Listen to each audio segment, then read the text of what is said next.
Captain Hyunwoo Park stood in the center of the great chamber. His hands were locked behind his back with metal chains that felt cold against his skin. Above him, 9 massive seats held the most powerful beings in the galaxy. Their eyes looked down at him like he was nothing more than an insect. The chamber was huge. Its walls reached so high that Hyunwoo could not see the top. Strange lights moved across the ceiling like slow lightning. The air smelled of metal and something else he could not name. It made him think of death. Hyunwoo had been a ship captain for 15 years. He had seen many worlds and met many strange creatures, but nothing had prepared him for this place. This was Nexus Prime, the home of the Galactic Governing Council. Every important decision in the galaxy was made here. "Human," said a voice that sounded like breaking glass. "You stand accused of crimes against galactic order." The voice came from Counselor Vextai. He was a Saurid, one of the lizard people who controlled a large part of the galaxy. His skin was green and covered with scales that caught the light. His eyes were yellow and had no pupils that Hyunwoo could see. When Vextai spoke, his forked tongue flicked out between sharp teeth.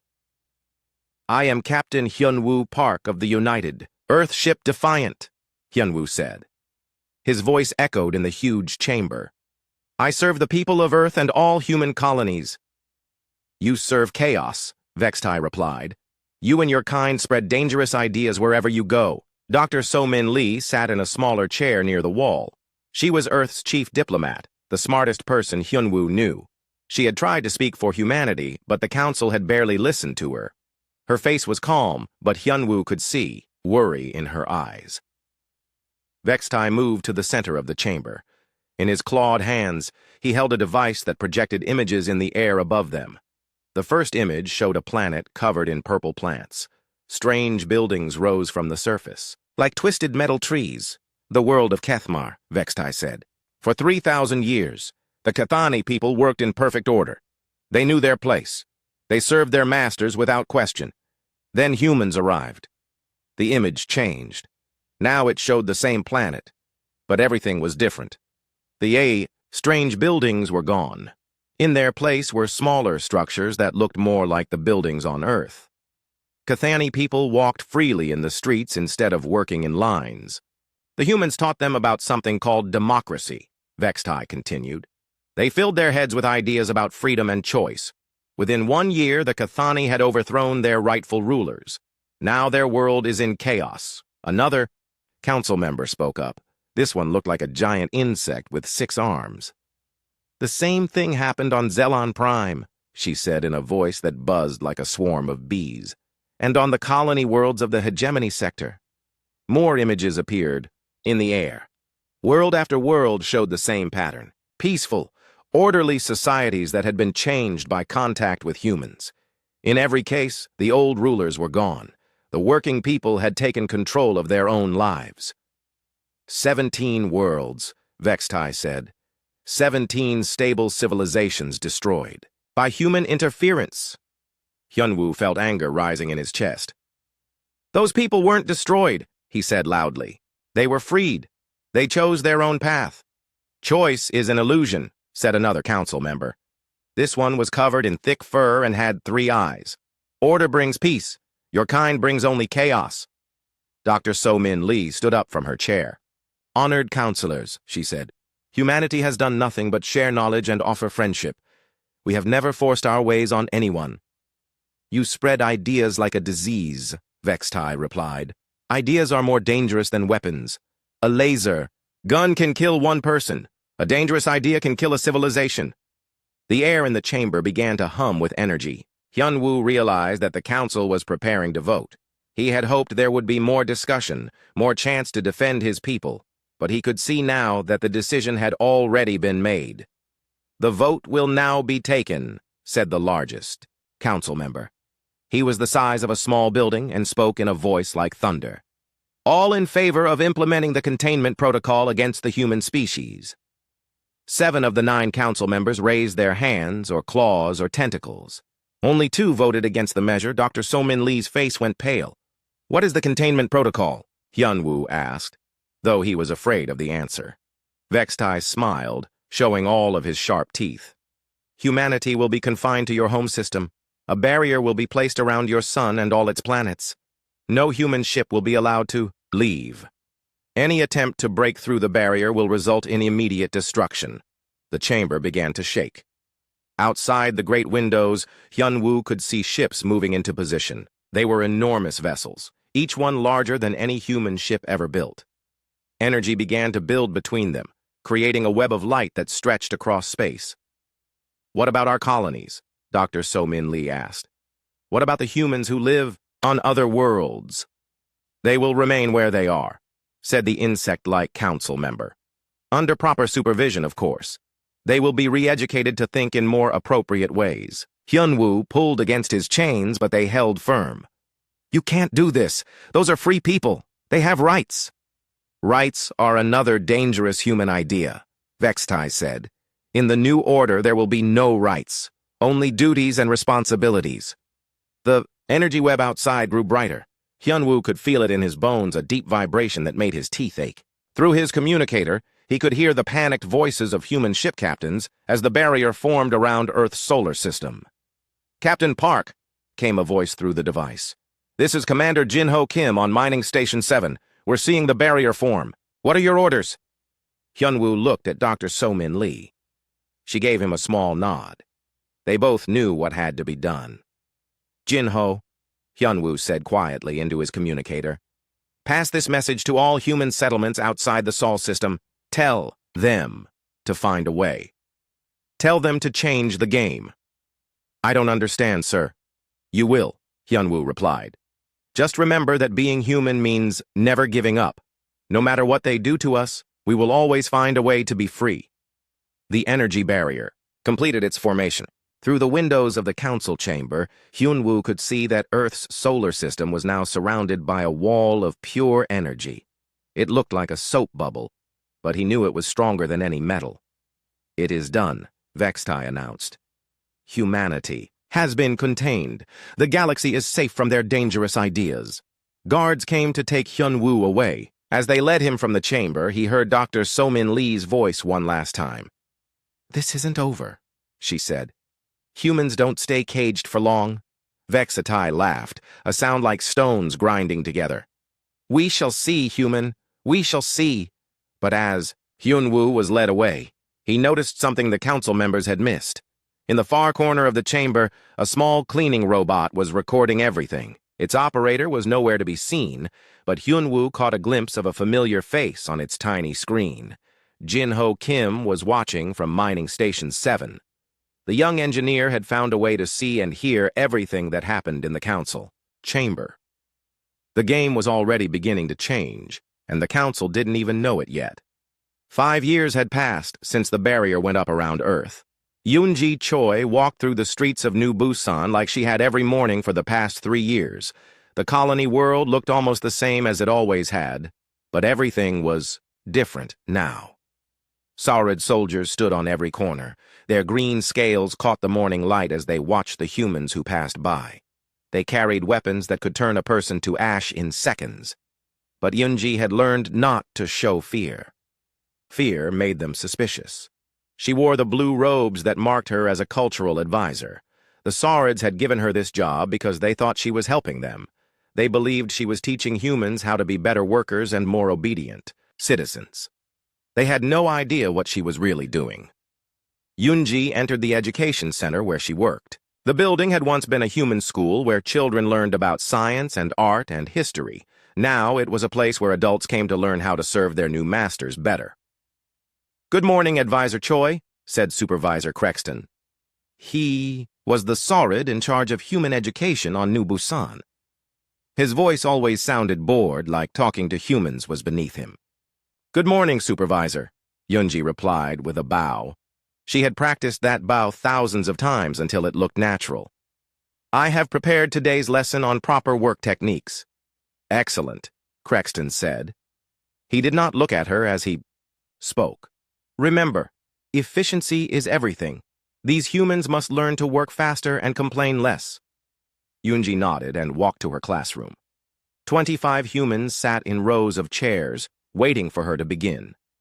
They all wore gray work clothes and had the tired look of people who labored 14 hours a day in the mines and factories. But Yunji knew something that Crexton did not.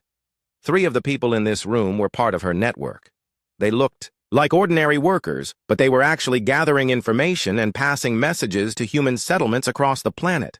Today we will learn about proper lifting techniques, Yunji said in a loud voice that the listening devices could pick up. It is important to protect your back when moving heavy objects. She began to demonstrate how to lift a box safely. But, as she moved, she used hand signals that only certain people in the room could understand.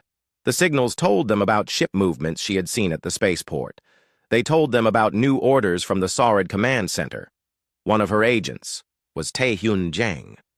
He sat in the back row and nodded along with her lesson like the others. But Taehyun was not really a student. He was a cargo pilot who flew supplies between the human settlements. The Saurids thought he was just delivering food and tools.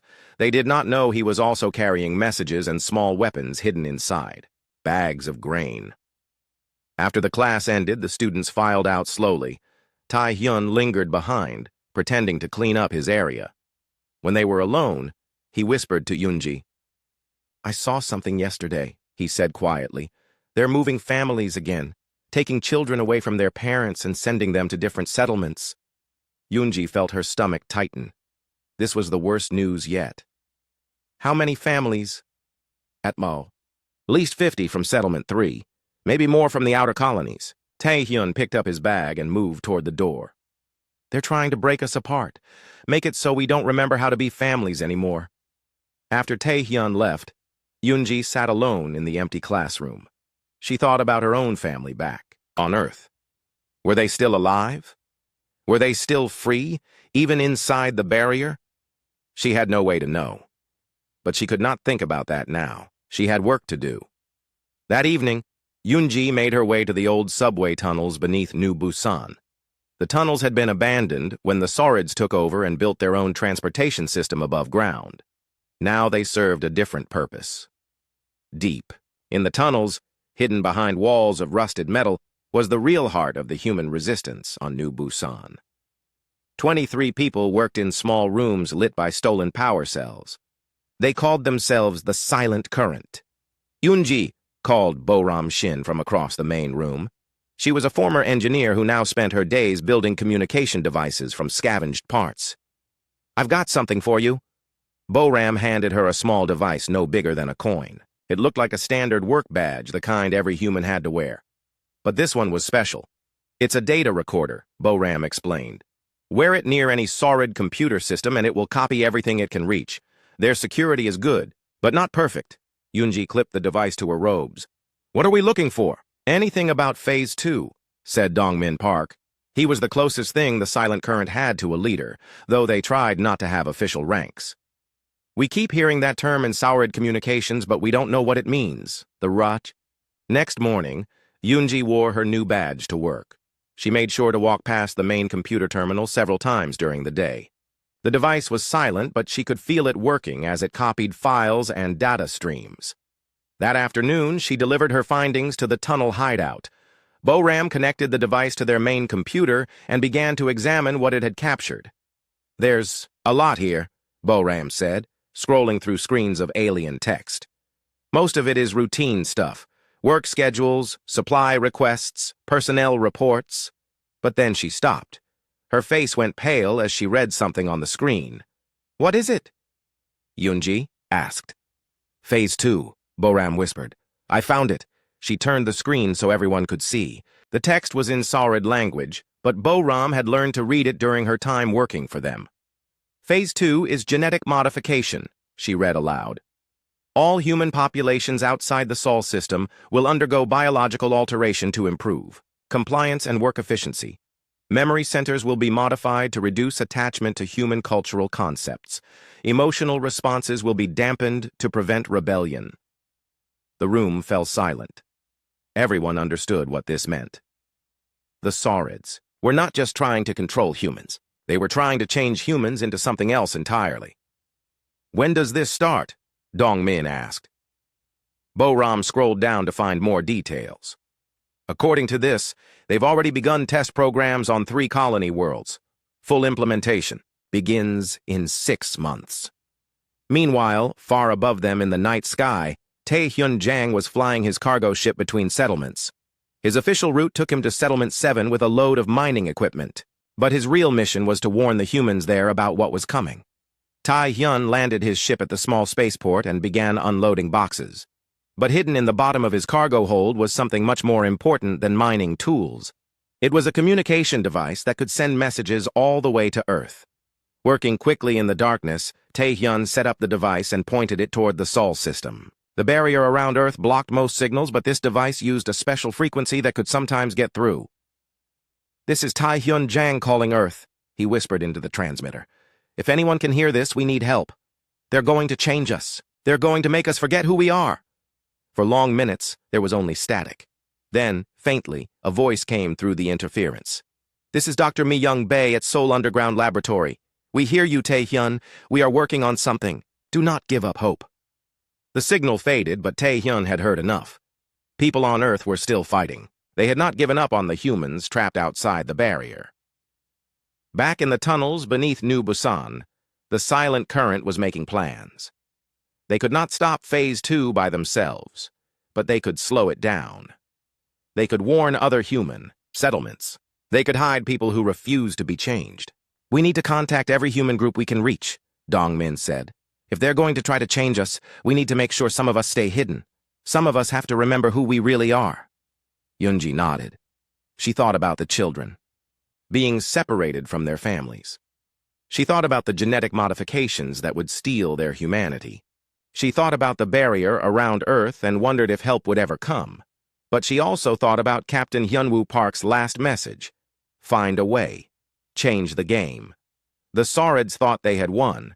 They thought humans would accept their fate and become obedient workers. They had no idea that in tunnels and cargo holds and secret meetings, humans were already changing the game. The silent current would grow. The network would spread. And when the time came, they would be ready to remind the galaxy what it meant to be human. Commander Dong-hyun Seo pressed his face against the cold window of his ship and stared at the wreckage floating in space. Broken metal twisted in strange shapes drifted past them like the bones of ancient giants. Some pieces were so large that his entire ship could have fit inside them. Others were small fragments that caught the light of distant stars. "How old do you think this battlefield is?" asked Dr. Young-soo Han from the seat beside him. The xenoarchaeologist had been studying alien ruins for 20 years, but he had never seen anything like this. "The metal shows signs of extreme age," replied Chief Engineer Yoo-jin Ko from the back of the small scout ship. "I'd guess thousands of years, maybe tens of thousands." Dong-hyun guided their ship carefully through the debris field. He had been running supplies and people past the Earth barrier for 3 years now, using experimental phase shift technology that made his ship nearly invisible. The Council forces had never caught him, though they had come close several times. But this mission was different. They were not running supplies or rescuing humans. They were exploring deep space, looking for anything that might help their people. The ship's sensors had detected this ancient battlefield, and Dong-hyun had decided to investigate. "Look at the size of these ships," Young-soo said with wonder in his voice. "They must have been kilometers long when they were whole." Yoo-jin pointed to a massive piece of hull that floated nearby.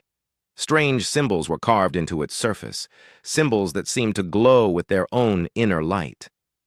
"Those markings don't match any known alien language. This is something new." Dong-hyun steered toward the largest piece of wreckage. It looked like it might have been the command section of an enormous vessel. Part of the hull was torn away, revealing chambers inside that were still intact. "Can we dock with it?" Young-soo asked. "I think so," Dong-hyun replied. "Yoo-jin, can you extend the docking tube?" The engineer worked at her controls, and soon they heard the sound of metal connecting. With metal, air began to flow through the tube, carrying with it the smell of age and emptiness. The 3 humans put on their environment suits and stepped through the airlock into the ancient ship. Their lights cut through the darkness, revealing corridors that stretched away into shadow. The walls were made of a material that looked like crystal but felt like metal when they touched it. "The artificial gravity is still working," Yujin said with surprise. After all this time, something is still providing power. They moved deeper into the ship, passing rooms filled with equipment they did not recognize. Everything was built on a massive scale, as if the creatures who had lived here were much larger than humans. "Wait," Young-Soo said suddenly. "Look at this!" He had stopped in front of a wall covered with more of the glowing symbols. But these were different from the ones outside. These told a story in pictures and words that Young-Soo could partially understand. "What does it say?" Dong-hyun asked. Young-Soo studied the symbols carefully. "It's hard to translate, but I think these are historical records. This ship belonged to a species called the Primarchs. They ruled the galaxy long before the current council." The pictures showed tall, graceful beings with 4 arms and faces that looked almost human. They lived on worlds covered with beautiful cities and traveled between the stars in ships that were works of art as much as vehicles. "They look peaceful," Yujin observed. "They were," Young-Soo agreed. "But look at this next section." The pictures changed. Now they showed the Primarch's empire in chaos. Their beautiful cities were burning. Their people were fighting in the streets. Their ships lay broken and abandoned. "What happened to them?" Dong-hyun asked. Young-Soo translated more of the symbols. "According to this, they were destroyed by something called the Awakening. It says that a new idea spread through their empire like a disease. The idea that every person should be free to choose their own life." Dong-hyun felt a chill run down his spine. "That sounds familiar?"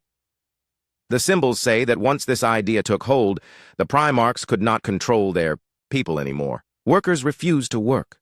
Soldiers refused to fight. Citizens demanded the right to govern themselves. The empire collapsed within a single generation." They continued deeper into the ship, finding more records of the Primarch's fall. But they also found something else. In the deepest part of the vessel, they discovered a chamber filled with crystal computers that still hummed with power. "These are data storage units," Yujin said, running her scanner over the crystals. "And they're active. The information inside is still intact." Young-Soo connected his translation device to one of the crystals. Immediately, holographic images filled the air around them. They showed the current galaxy, with all its council-controlled worlds and trade routes. "This is a map of our time," Dong-hyun said. "But how can that be possible? These ships are ancient." "Look at the dates," Young-Soo replied, pointing to symbols in the corner of the hologram. "This data is recent. Someone has been updating these records."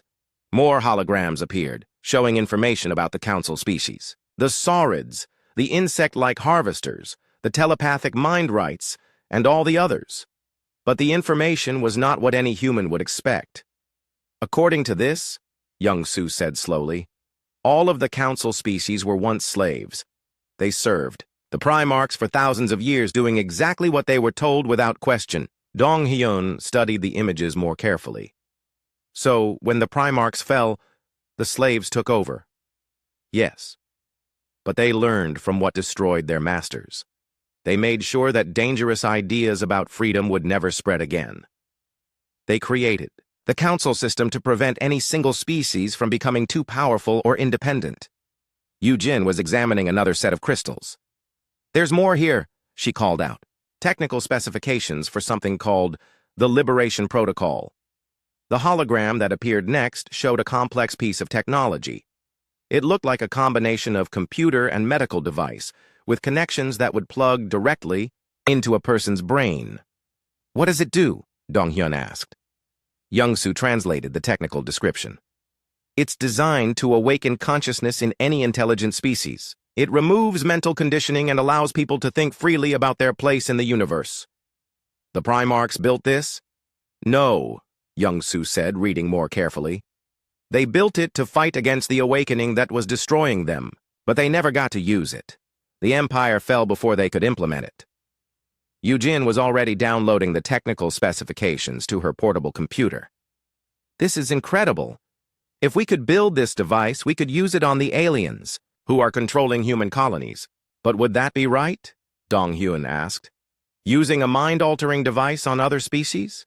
Young-Soo thought about this question. The Primarch's records say that the device doesn't change how people think. It just removes barriers that prevent them from thinking clearly.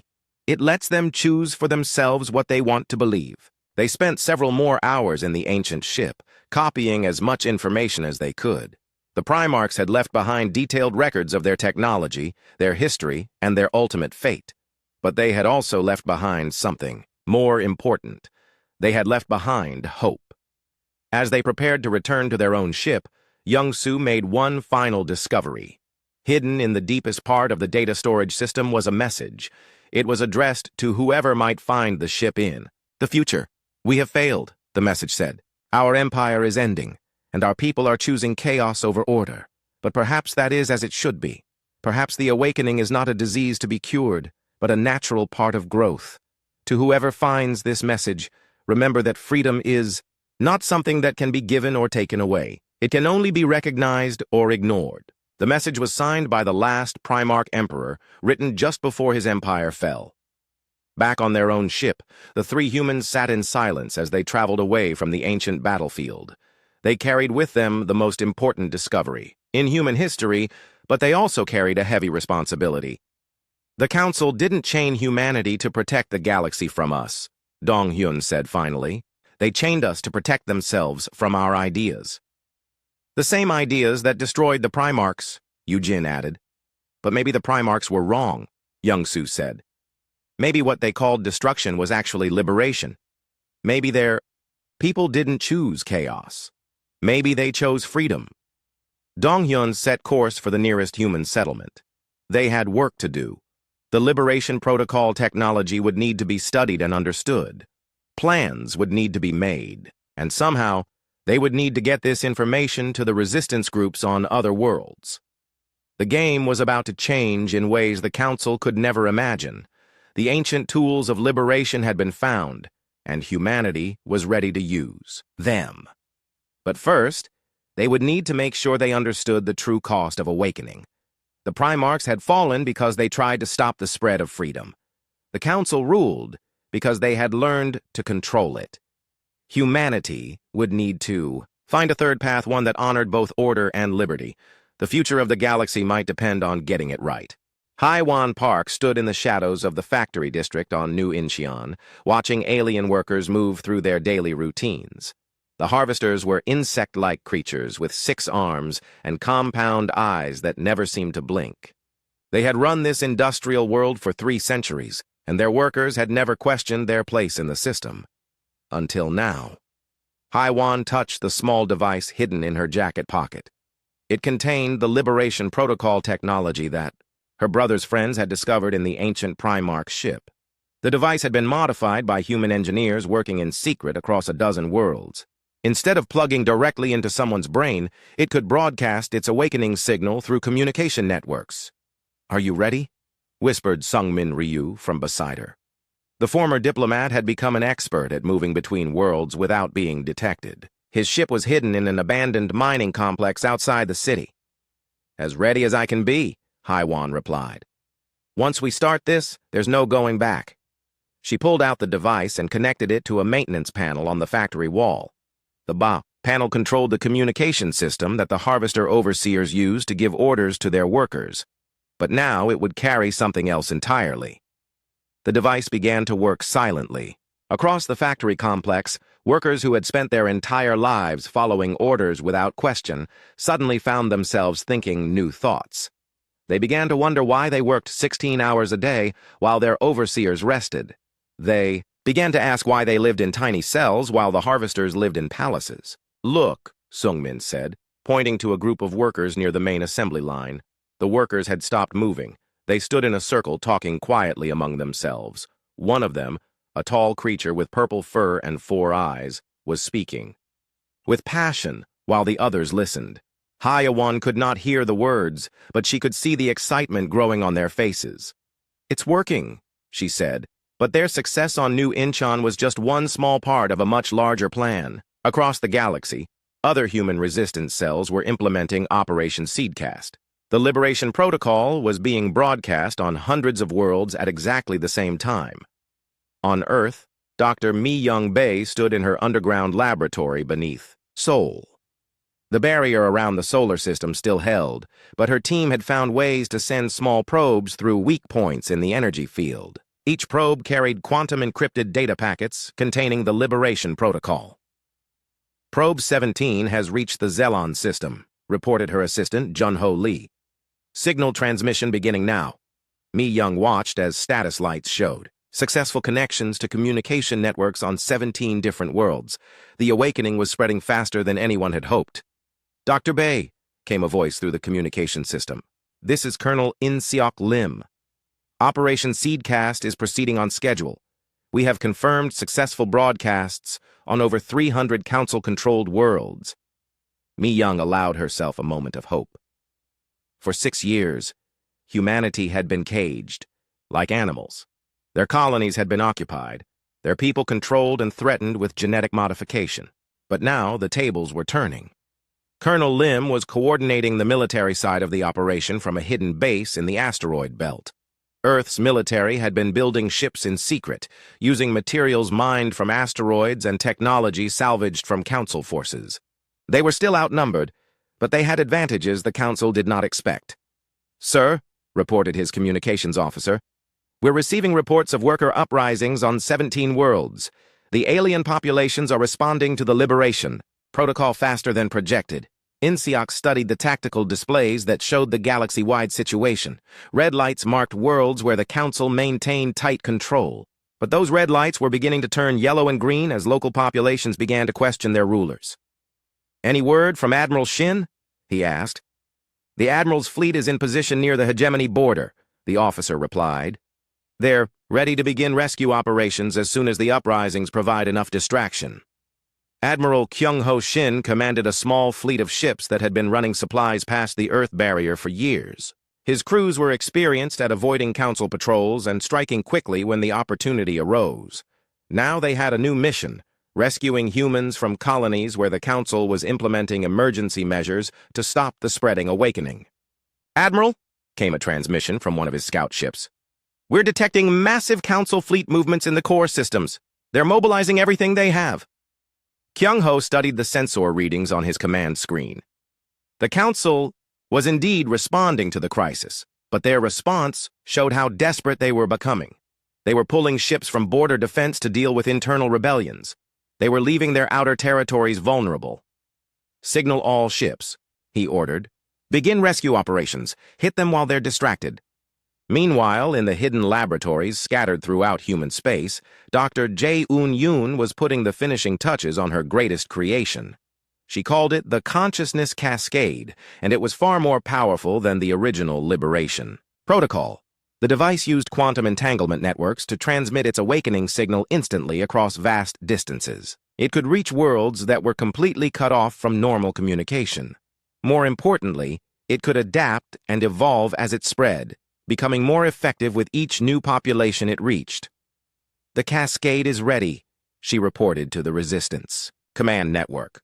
"Once we activate it, the awakening signal will spread exponentially. Every species that receives it will automatically begin transmitting it to others." The reports coming in from around the galaxy showed that the first phase of Operation Seedcast was succeeding beyond all expectations. On the mining world of Kethmar, the purple-skinned Cathani had overthrown their Saurid overseers and declared their independence. On the agricultural planet Zelen Prime, insect-like workers had seized control of the food production facilities and were demanding representation in planetary government. But the most important success was happening on New Sol, where 50,000 human colonists were under siege by a council armada. Governor Da-Yun Kim stood on the walls of the city, watching enemy ships move into attack positions in the sky above. The Council fleet was massive, with enough firepower to level the entire colony, but Da-Un was not planning to surrender. "Ma'am," reported her communications officer, "the local garrison is requesting permission to switch sides." Da-Un looked at the officer in surprise. "The garrison?" "Yes, ma'am. They're mostly mind-right troops who have been exposed to the Liberation Protocol. Their commander says they've been questioning their orders for weeks. They want to help defend the colony." Da-Un felt a surge of hope. The mind-rights were telepathic beings who had always been completely loyal to the Council. If they were turning against their masters, the awakening was even more powerful than anyone had imagined. "Tell them they have permission," she said, "and thank them for their courage." As if responding to her words, the Mindright garrison began firing on the Council ships above. Their weapons were not powerful enough to destroy the large vessels, but they created enough confusion for human fighters to launch surprise attacks. The battle for New Sol became a symbol of the changing galaxy. Humans and aliens fighting side by side against the forces of oppression. The old order trying desperately to maintain control while new ideas spread like wildfire through populations that had been silent for too long. Dr. Jae Yoon activated the consciousness cascade at the height of the battle. The quantum signal burst out from her hidden laboratory and spread across the galaxy in seconds.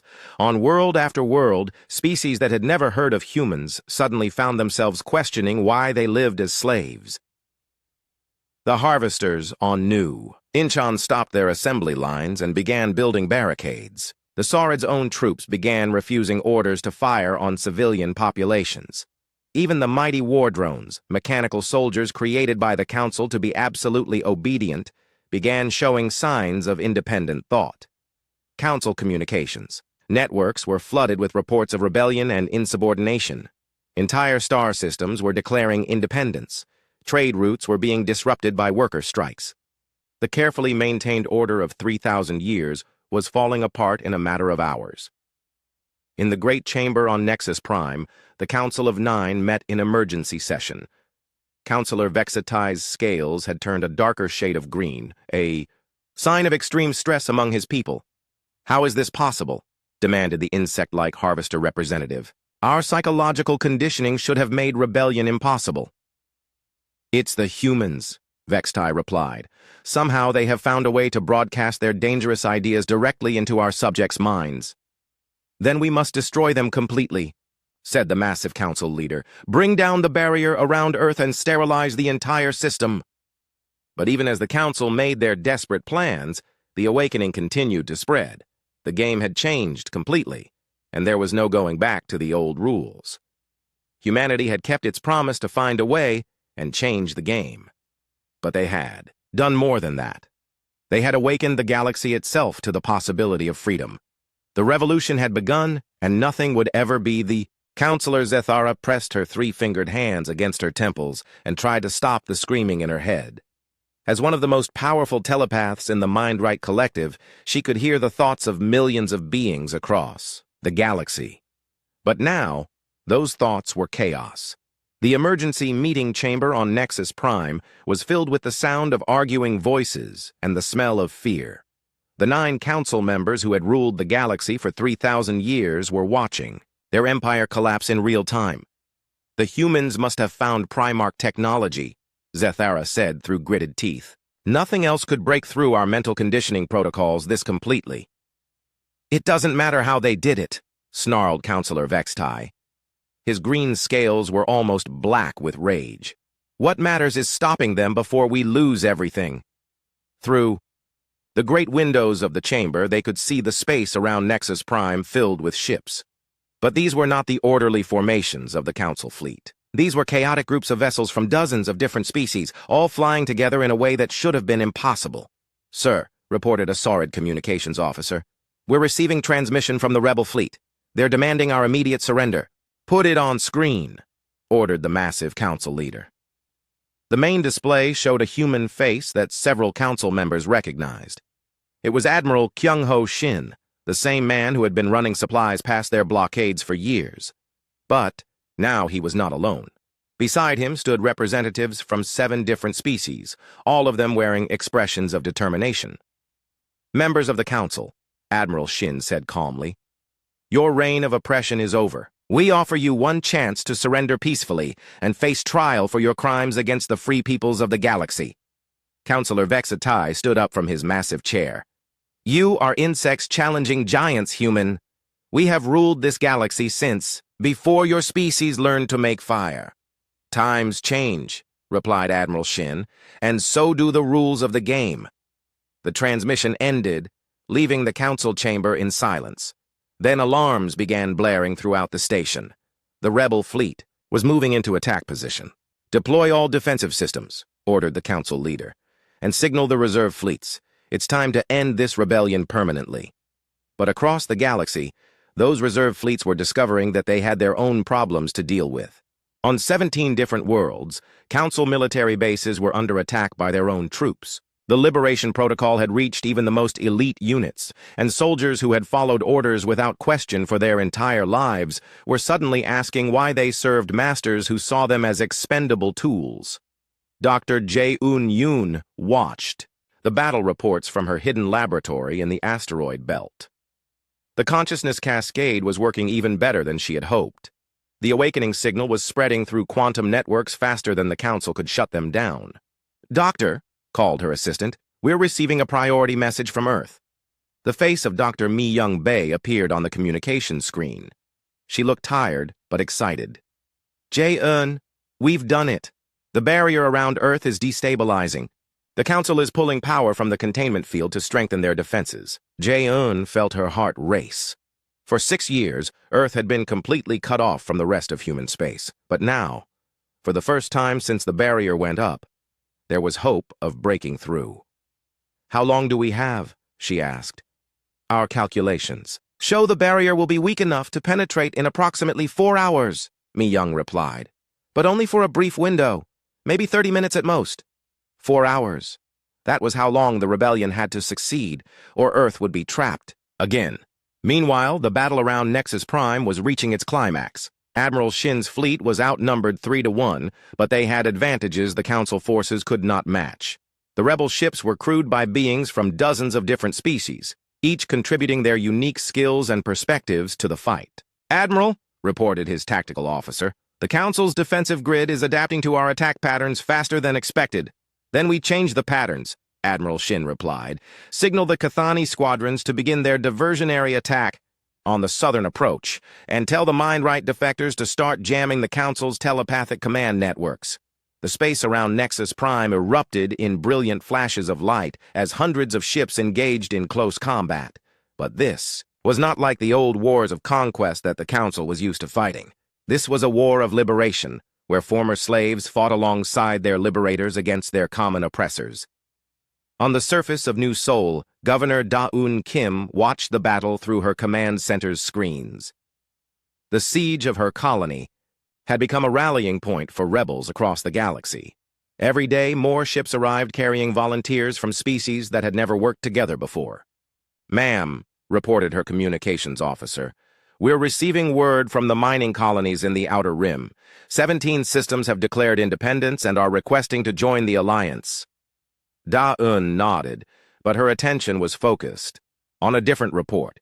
Intelligence sources had confirmed that the Council was preparing something called Final Solution Protocols for human populations on occupied worlds. "What exactly does that mean?" she asked her intelligence chief. "Complete extermination, ma'am. They're planning to kill every human outside the Sol system to prevent further spread of what they call the awakening virus." Da-eun felt cold anger settle in her stomach. The Council was so desperate to maintain power that they were willing to commit genocide. "How long do we have?" "Based on fleet movements, they'll begin implementation within 6 hours. 6 hours to save millions of human lives scattered across dozens of worlds." It seemed impossible, but Da-eun had learned that humans specialized in making the impossible look easy. "Signal all resistance cells," she ordered. "Operation Lighthouse begins now." Operation Lighthouse was the emergency plan to evacuate human populations from occupied worlds, but it would only work if the rebels could create enough chaos to distract the Council forces. Across the galaxy, that chaos was already beginning. On the industrial world of Kethmar, the newly liberated Cathani had seized control of their planet's orbital defense platforms and were using them to attack Council supply convoys. On Zelon Prime, the insect workers had shut down all food production and were demanding that the Council recognize their right to govern themselves. But the most important battle was taking place in the minds of the Council's own forces.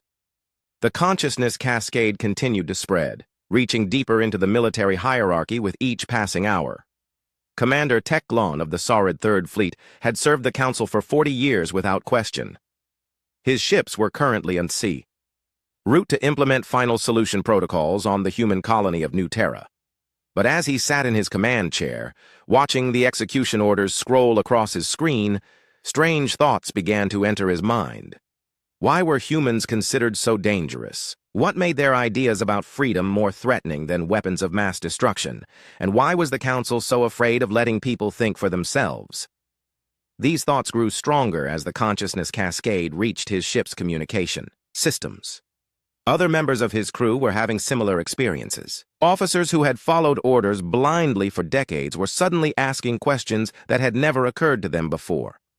"Sir," said his tactical officer hesitantly, "I've been thinking about these orders. Is it really necessary to kill all? The humans? Some of them are just children." Commander Teclon looked around his bridge and saw doubt on every face. His crew was experiencing the same awakening that was spreading across the galaxy. They were beginning to think for themselves. "Helm," he said quietly. "Change course. Set heading for Nexus Prime." "Sir?" the Helm officer asked in confusion. "We're going to help end this war," Teclon replied, "but not the way the Council expects." Similar scenes were playing out on Council ships throughout the galaxy. Military units that should have been implementing final solution protocols were, instead, joining the rebellion or simply refusing to carry out their orders. Back on Nexus Prime, the Council was beginning to realize that their situation was hopeless. Half their fleet had mutinied. Their defensive systems were failing, and reports of rebellion were coming in from every corner of their territory. "Perhaps," said Councillor Zethara quietly, "it is time to consider surrender terms." Councillor Vextai turned on her with fury. "Surrender! We are the rightful rulers of this galaxy. We brought order from chaos." "And now chaos is bringing freedom from our order," Zethara replied. "The awakening cannot be stopped. We can either accept that or die fighting a war we cannot win." The argument was interrupted by another alarm. The rebel fleet had broken through the station's outer defenses and was approaching the central docking bays. "Sir," reported the communications officer, "Admiral Shin is requesting permission to board. He says he wants to discuss surrender terms." The council leader looked around at his fellow rulers. 3,000 years of absolute power was ending, and there was nothing they could do to stop it. "Let him come," he said finally. "It's time to see what this new galaxy will look like." As Admiral Shin and his team prepared to board Nexus Prime, similar scenes were playing. 1 year later, President Wu Jin Lee stood at the podium in what had once been the Council of Nine's ruling chamber. The massive seats where the galaxy's oppressors had sat were gone, replaced by hundreds of smaller chairs arranged in a great circle. Representatives from over 400 species filled those chairs, their voices creating a symphony of different languages as they debated the future of the galaxy.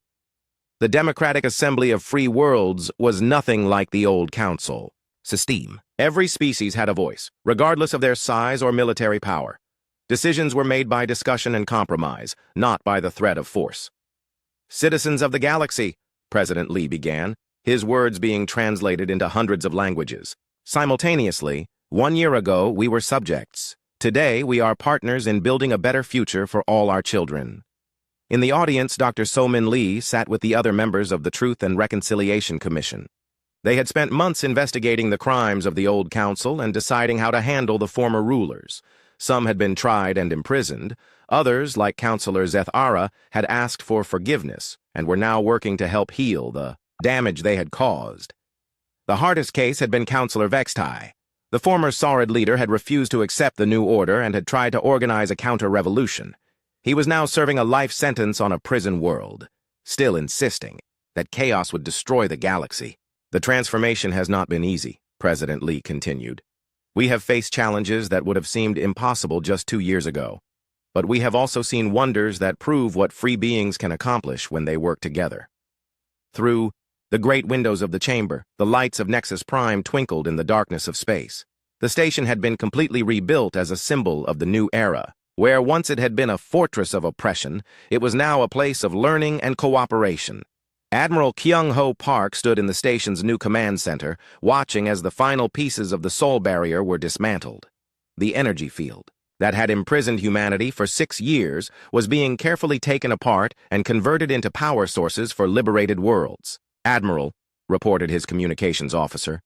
Earth Control confirms that all barrier sections have been safely removed. The Sol system is officially open. Through the viewports, Kyung-ho could see the first wave of human ships emerging from their long captivity. There were exploration vessels ready to map new regions of the galaxy. There were medical ships carrying doctors and supplies to worlds that needed healing. There were science ships filled with researchers eager to share knowledge with alien civilizations, but most importantly, there were civilian transports carrying families to reunite with relatives they had not seen for years.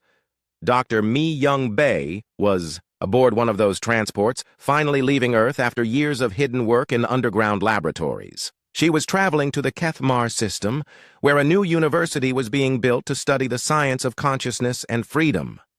"It's beautiful," said Junho Lee, her former assistant, as they watched an alien world grow larger through their ship's windows. Mi-young nodded, but her thoughts were on the future rather than the present. The galaxy was free, but freedom brought new responsibilities. How do you maintain peace between hundreds of different species? How do you prevent new forms of oppression from developing? How do you make sure that the awakening never fades? These were the questions that kept her awake at night, and she was not alone in wondering about them. Captain Hyun-woo Park walked through the streets of New Seoul, observing the changes that had transformed the colony in just 1 year. Humans and aliens worked side by side in shops and factories. Children from different species played together in parks. Former enemies had become neighbors and friends. But Hyun-woo also saw the challenges. Some species struggled to adapt to freedom, after centuries of being told what to do. Others had trouble working with former oppressors who were now trying to make amends. There were still conflicts and misunderstandings, though they were settled with words instead of weapons. "Captain Park," called a familiar voice from behind him. He turned to see Yoonji Choi approaching with a smile. The former resistance leader now served as New Seoul's first democratically elected mayor. She had won the election by promising to build bridges between all the different groups living on the colony world. "How are the integration programs going?" Hyun-woo asked. "Better than expected," Yoonji replied. "The Saurid refugees from the old military garrison are learning to live as civilians. The mind-right telepaths are teaching us new ways to resolve conflicts peacefully. And the human colonists are sharing their knowledge of democratic processes." They walked together through the central plaza, where a monument had been erected, to honor all those who had died fighting for freedom. The names were carved in dozens of languages, representing the sacrifice made by beings from across the galaxy. "Do you think it will last?" Yoonji asked quietly. Hyun-woo considered the question carefully. "I think freedom is like a muscle. It gets stronger the more you use it. The real test will come when people who weren't alive during the old regime have to decide whether to maintain what we've built." Far from New Seoul, in a research station orbiting the binary stars of the Andorian system, Dr. Jae-yoon was working on her most ambitious project yet. The consciousness cascade had succeeded beyond all expectations in awakening the galaxy to freedom, but signals from deep space suggested that other galaxies might still be trapped under systems similar to the old council. "Doctor," called her research partner, a Cathani scientist named Velthon, "we're receiving another transmission from the Magellanic Clouds." Jae-yoon hurried to the communication station. For months, they had been detecting faint signals from the nearby satellite galaxies. The signals seemed to be distress calls, sent by civilizations that had heard about the liberation of their own galaxy and were asking for help. The message that appeared on their screen was fragmented and hard to understand, but its meaning was clear. Somewhere in the darkness between galaxies, intelligent beings were crying out for freedom. "Can we reach them?" Velthon asked. "Not yet," Jae-yoon replied. "But we're working on it. The same technology that broke down barriers in our galaxy might be able to reach across the void to other galaxies." She looked out at the stars and thought about the responsibility that came with their success. Humanity had not just freed themselves and their neighbors. They had proven that oppression could be defeated and that freedom could spread across impossible distances. But they had also learned that the work was never finished. There would always be new challenges, new forms of tyranny, to oppose new peoples crying out for liberation. Back on Nexus Prime, the assembly session was coming to an end. President Lee delivered his closing remarks to representatives who would soon return to their home worlds to implement the decisions they had made together. "We have changed the rules of the game," he said, "but the game itself continues. Each day, we must choose again to be free. Each day, we must choose again to extend that freedom to others. Each day, we must choose to be worthy of the trust placed in us by those who fought and died to bring us to this moment." As the assembly members filed out of the chamber, many of them stopped to look at the newest addition to the hall. It was a simple plaque with words written in the ancient human language of English, translated into every known script. Freedom is not a privilege to be granted, but a right to be recognized.